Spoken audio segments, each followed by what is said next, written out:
আচ্ছা সাঁঝবাতি, এই যে তুমি আলোচনা চক্রটা তোমার ঘরে তুলে নিয়ে এলে, সেটা তো বাহাকে আড়াল করার জন্যে। এখন বাহা যদি সবার প্ল্যান ভন্ডুল করে হঠাৎ চলে আসে তখন? না না, ও আসবে না। ও তো কলেজে গেছে কি একটা কাজে, বলেছে ফিরতে দেরি হবে। সেই ফাঁকেই তো আমরা আলোচনাটা সেরে নিতে চাইছি। বলছিলাম যে যারা যারা এই আলোচনায় অংশ নিচ্ছেন তাদের তো একটু মুখে হাসি খুশি থাকা উচিত।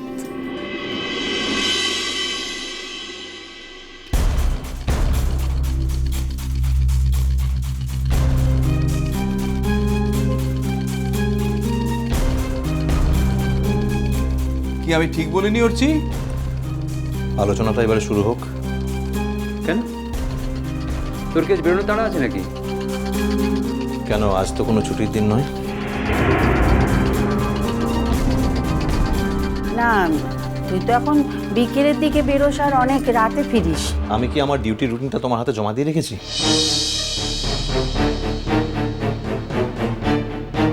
আরে তা কেন হবে? তুই তো ইদানিং রোজই দেরি করে বেরোচ্ছিস, তাই জন্যই বলা হচ্ছে। তা কতক্ষণ আর লাগবে আমাদের এখানে? এই তো আমরা শুরু করে দিয়েছি। হ্যাঁ, তা বলো সাঁঝবাতি, কেন আমাদের ডেকে পাঠিয়েছো? তা কি কি হবে, আমাদের কি কি করতে হবে সেগুলো বলো। বুঝলে জেঠিমণি, আমরা ভেবেছি যে ওই দিনটায় খুব খুব একটু হই হুল্লোড় করবো, গান বাজনা, খাওয়া দাওয়া এইসব আর কি।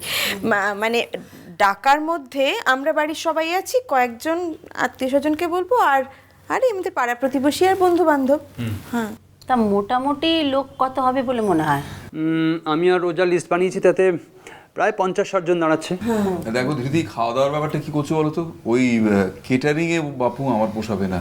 পরিষ্কার বাংলা মধ্যে ঠাকুর এনে আর চব্বচস্য লেজ চোপেও করতে হবে এবং কলা পাতায় সেটি পরিবেশন করতে হবে। কি রাজি তো সবাই?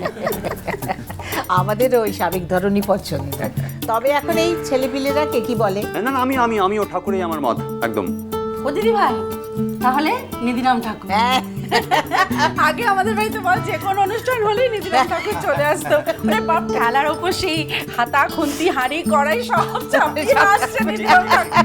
সত্যি মেজবানি, কতদিন পর বাড়িতে আবার নিধিরামের আগমন ঘটবে বলো? ডক্টর ঘোষ, আপনি না ভাবতে পারছেন না, মানে নিধিরামের রান্নাটা আজ কি উপাদেয়, জাস্ট ভাবতে পারছেন না আপনি। দিদি, আমি ভাবতে চাই বলেই তো প্রস্তাবটা করলাম। কি ব্যাপার অর্চি, তোমার কোনো মতামত নেই? তুমি এভাবে চুপ করে আছো কেন?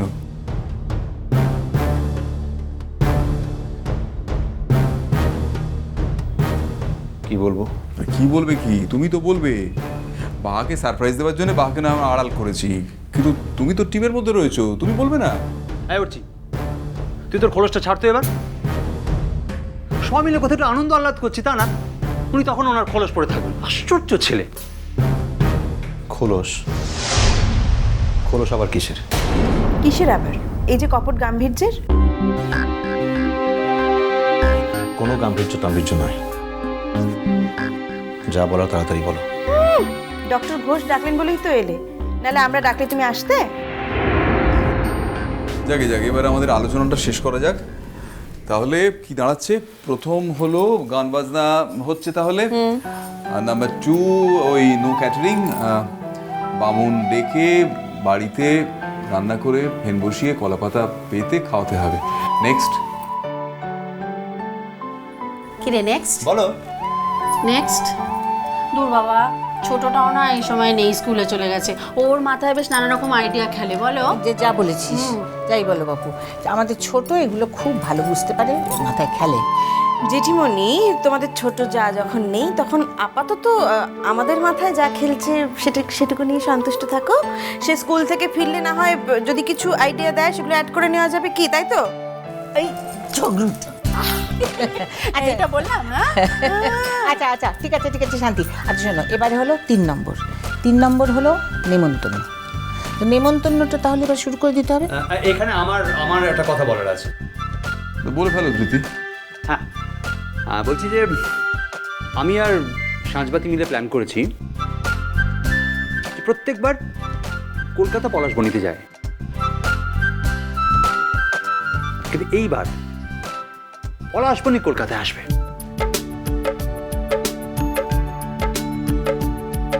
এবার তোমরা বলো প্ল্যানটা কেমন? মা, এ তো দারুণ ব্যাপার গো দিদি ভাই। গ্রেট। আমি আমি আজই ফোন করে বাহার বাবা মাকে জানাচ্ছি, বুঝলে? ওদেরকে আসতে বলবো।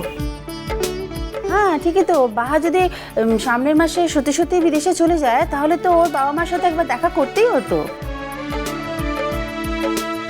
হ্যাঁ তাই তো, এই এত তাড়াতাড়ি মানে ওর চুরি তোর বিয়ে করে যাওয়ার ব্যাপারটা হয়ে গেল, এরপরে যদি আর পলাশপুরি যাওয়ার মানে সুবিধাটা না হয়, এই বরঞ্চ এক রকমই ভালোই হলো বল।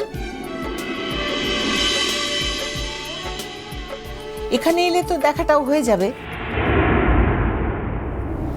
আচ্ছা ভাইয়া, তুমি যদি মুখখানাকে এইরকম একটা রামগরুরের ছানার মতো করে রাখো তাহলে তো ভারী মুশকিল, তাই না?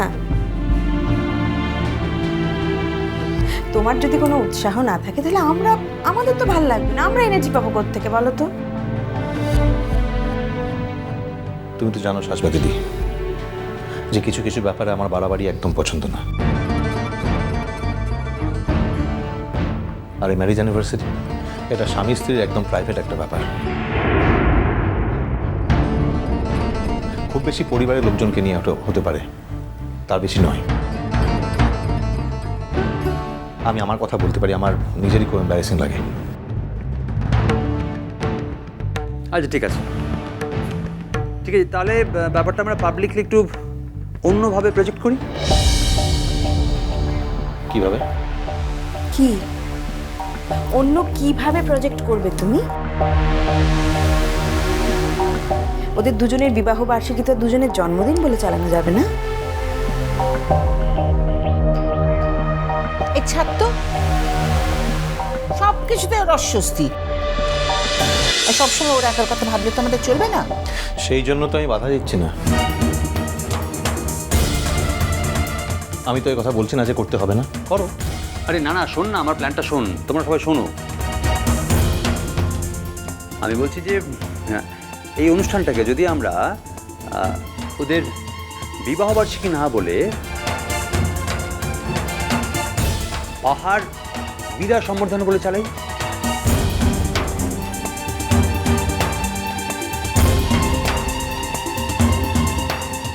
কি?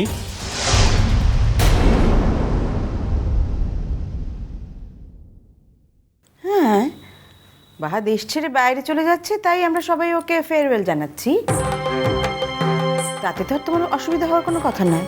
হ্যাঁ, মানে তুই আর বাহা তোরা জানবি এটা তোদের বিবাহ বার্ষিকী,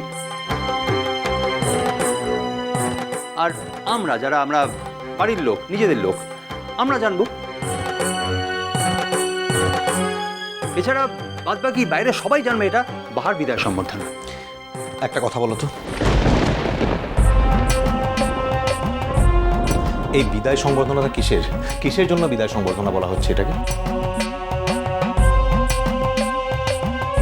তোমরা কি মনে করো বাহা যে যাচ্ছে আর কখনো ফিরবে না? তোমরা কি মনে মনে এটাই বিশ্বাস করো, নাকি মনে মনে তোমরা এটাই চাও?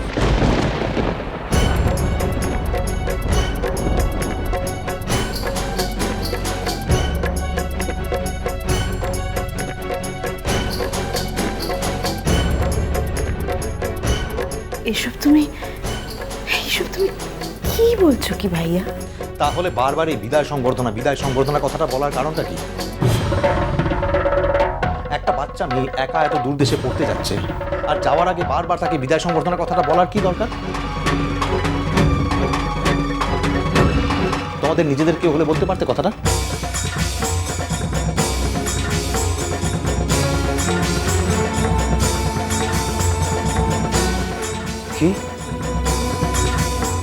কি বললি হচ্ছি? বাহা আমাদের নিজেদের কেউ নয়, ওকে আমরা আমাদের নিজেদের বলে ভাবি না, তাই আমরা চাই ও আর না ফিরুক। হচ্ছে তোর নিজের পরিবার সম্পর্কে তোর এই ধারণা?